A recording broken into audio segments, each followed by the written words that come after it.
Thank you very much, Your Excellency.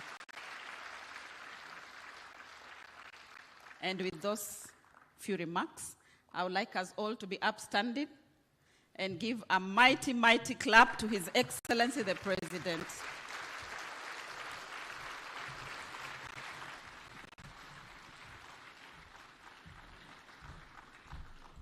Asanteni sana, tafadhali tuketi chini. Asante.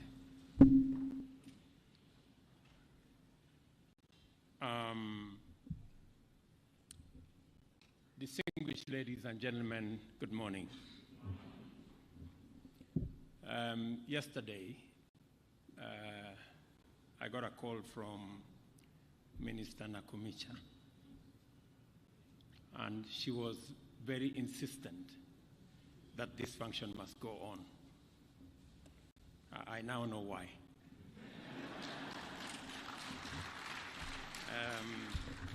I tried to explain to her that I was away, but I didn't manage. That's why I am very pleased to join you today for the launch of this state-of-the-art microbiology quality control laboratory here at MEDS, a facility that will serve and advance healthcare in Kenya and in many other countries around our region. But today is bigger than just one facility, because our health system, and more importantly, our shared ambition for universal health coverage, is interconnected. Universal health care is not one thing. It is not one facility. It is a symphony of many elements coming together efficiently and effectively. It is facilities like this and many more: research, training, health workers, social insurance, local manufacturing, and other many components weaved together that will give us universal health coverage. Universal health coverage, therefore, is the sum total of all these units. It is their synchronous functionality and total alignment that provides us with the results that will make it possible for us to handle the health requirements of Kenyans. We are therefore here to mark a step forward in the right direction, to align our aspirations and actions with what we need for universal health care. A milestone on the journey towards this national dream of universal access to quality health care. The supply of health products and technologies is a key pillar towards the realization of UHC. Medicine is only important if it reaches people. Surgical supplies only makes a difference if they are in a theater room. On October 2023, just last month, I assented to 4 bills, namely the Primary Healthcare Act 2023, the Digital Health Act 2023, the Facility Improvement Financing Act 2023, and the Social Health Insurance Act 2023. These laws provide the legal framework and institutional foundation to accelerate the attainment of UHC. And I want to thank legislators in our country, both in the National Assembly and Senate, for doing their bit to actualize this firm legal and institutional foundation.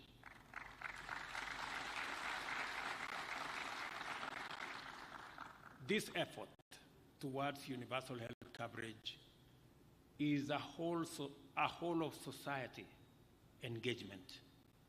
those of us in the executive, the good people in the legislature, and also the good people in our judiciary. It will take the whole lot of us to work together for us to achieve this very important aspiration for all of us as Kenyans. For 37 years, MEDS has played a leading and significant role in the supply of medical commodities in Kenya and beyond. Since the advent of devolution, MEDS has supplied over 7.5 billion shillings worth of medical commodities to counties and government institutions, playing a complementary role to KEMSA. I encourage the two organizations to strengthen their partnership to exploit opportunities that will benefit Kenyans, in especially the health space. The coming together, the partnership and collaboration will not only benefit the institutions, but it will also benefit our health provision ecosystem in its totality. The bottom-up economic transformation agenda envisions consolidation of our medical commodity needs to leverage economies of scale and the bulk purchase of medical supplies.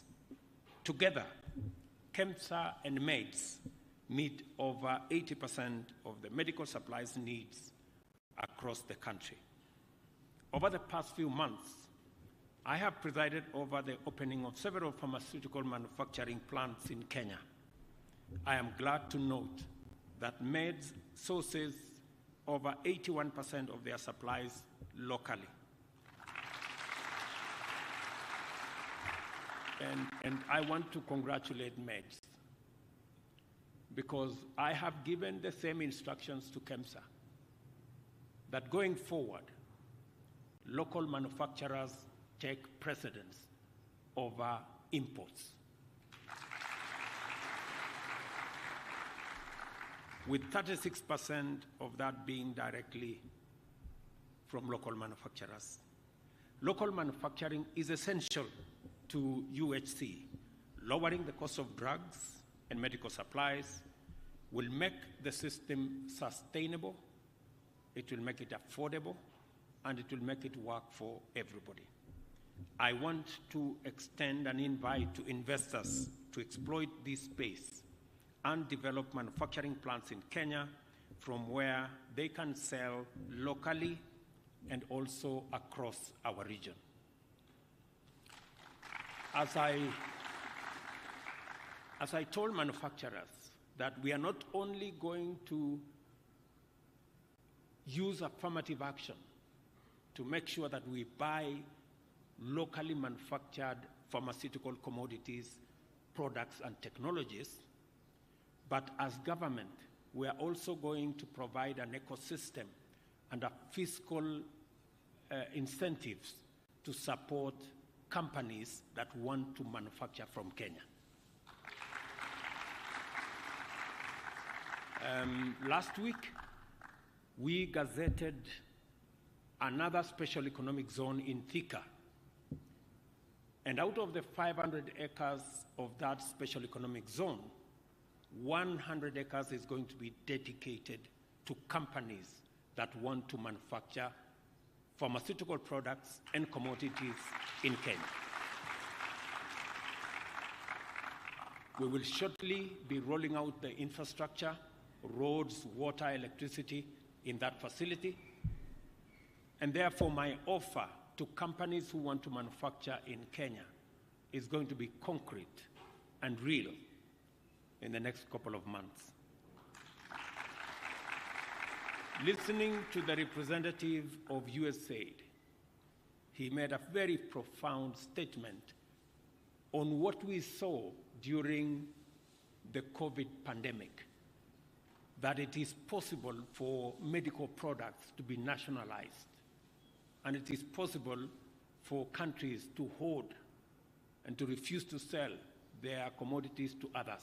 And therefore, having local manufacturing capacity is an insurance for us of supply, even when we have difficult times globally.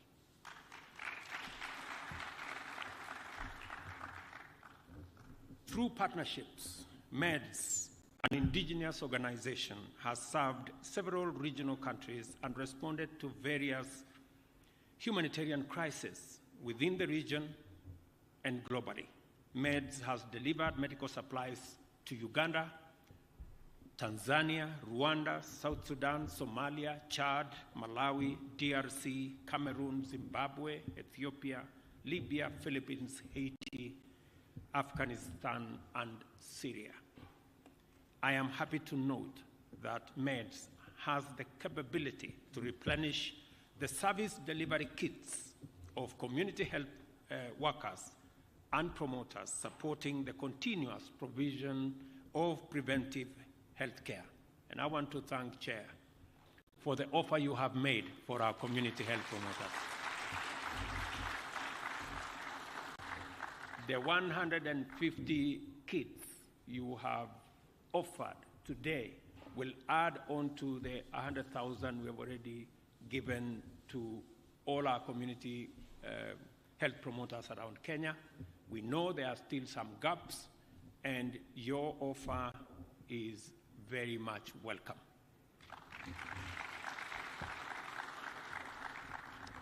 I was listening very carefully, Bishop, and you said that you will work with us to replenish the commodities and the products that are currently available and being used by our community health promoters. And I underline the word you said, that you will provide them affordably. That is very important. And so we will hold you to your word. And we through the Facility Improvement Finance Act 2023, the government has committed to improving the infrastructure of health facilities in the country. I am glad that MEDS has a well-established health system strengthening unit and a medical equipment supplies unit that I just saw this morning that will support this objective. Through this capacity building arm, MEDS has trained over 40,000 health workers, and I hereby challenge our institutions of higher learning, universities, and TVETs to pursue industry-focused training solutions to bridge the existing knowledge gaps.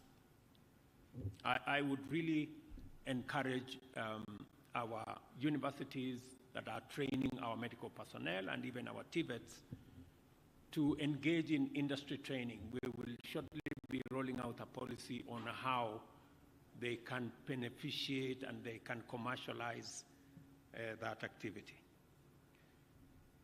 The government will work with the private sector to actualize universal health. We will review the tax regime and cost of doing business in the pharmaceutical sector to make Kenya a regional pharmaceutical manufacturing hub.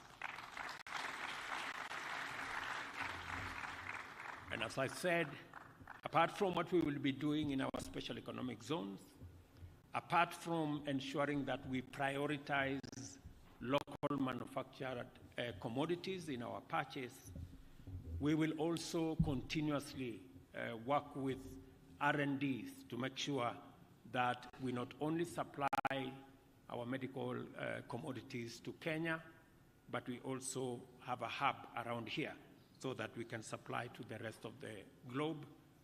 Looking at what KEMSA has managed to do, about 19 countries, it gives us very clear hope that it is possible to go beyond our borders.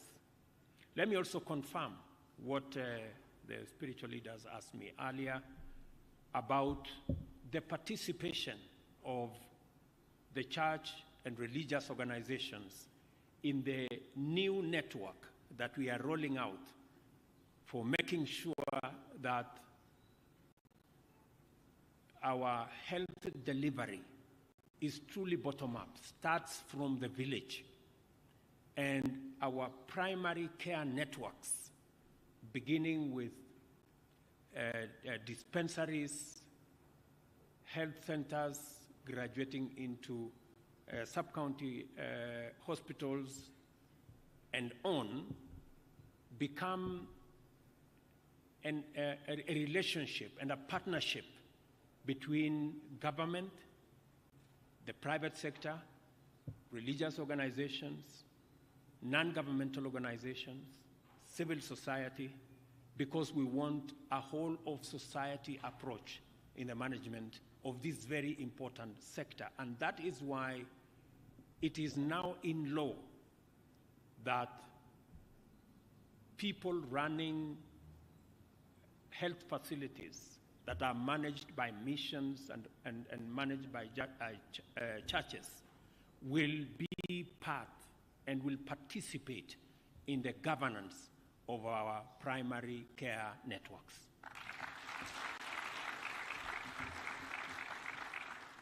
We were deliberate about this because we see that there is a lot of value to be derived by mission hospitals and hospitals run by the private sector participating in the governance of the space around our health, because we truly want to make it universal. Minister Nakumicha will tell you, beginning this week, we will actually be having a conversation on regulations that are going to inform what kind of charges people pay on health insurance.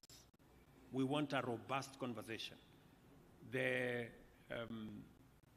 religious leaders who met me earlier said they want to be part of that conversation, and I want to tell you, you're welcome to be part of that conversation. That conversation must determine how much somebody like the president pays and how much Mama Mboga pays. And my suggestion is that payment of health insurance should be commensurate to people's income, so that those who cannot afford pay less, and those who cannot afford, we can then finance them as government. Because I did make a commitment that health is not a luxury. Health is not something that anybody should miss because of their financial status. The indigents, the people who cannot pay, will be paid for by the government of Kenya. Those who can pay, depending on their ability, should pay depending on their ability. And those of us who can pay more should know that we are paying more so that we can carry those who are not as endowed as we are. But that is not a conversation for me to decide. That is a conversation for Kenyans to decide. And I want to welcome all of us as stakeholders, as people who will benefit from this. And in any case, the Constitution demands of us that any action we take, we must bring the public on board.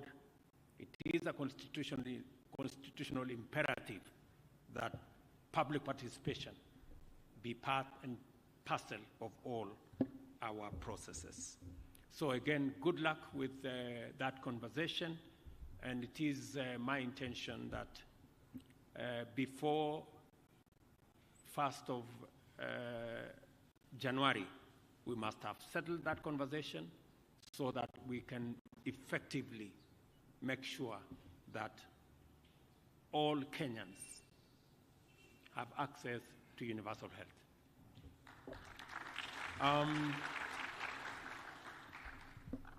Reverend Asilutua, Bishop of Maseno North, did mention that you want to benefit from my advice, and I don't want to leave here before at least I say something about it. so that whatever Bishop says doesn't go to waste. The same thing we are doing with KEMSA. We have made it absolutely clear that the era of wastage and pilferage and theft and corruption must be firmly behind us. And we want to leverage on technology. We are willing as government to support MEDS in the rollout of technology. If you need our support around technology to make sure that you manage your ecosystem from supply from one end all the way to delivery on the other end. We are currently working with KEMSA to make sure that technology becomes part of the equation and becomes an enabler of the delivery of service. And that is the reason why members of parliament passed the Digital Health Bill, so that it becomes part of the legislation that will underwrite and form the foundation for us to deliver health using technology and using digitization to eliminate what has bedeviled NHI for a long time: fake claims, crooked people who take advantage of that space. We believe that technology is going to give us the levers to be able to deal with fake claims, to deal with pilferage, and to make sure that Kenyans get value for every pain, every coin, and every penny that they contribute. So we are ready to work with you around the space, around technology. That's number one. Number two, leveraging on the economies of scale. Again, we want to work with you to see how commodities, we can reduce the price by sourcing commodities together and using the economies of scale to do that. And also that we can also work together towards promoting local manufacturers by making sure that we give them priority. I'm sure we can talk a little bit more about other interventions as we go into the future, but your ideas, your suggestions are very welcome as we continuously improve this space around delivery of health. I congratulate MEDS for this great achievement once again, and reiterate that the journey towards universal health coverage is a relay that involves almost every entity in the health sector. We are all connected, and if we work together, nothing can stop us from success. And I'm very clear about that. Asanteni sana, God bless you, and you've done a wonderful job. Asanteni sana.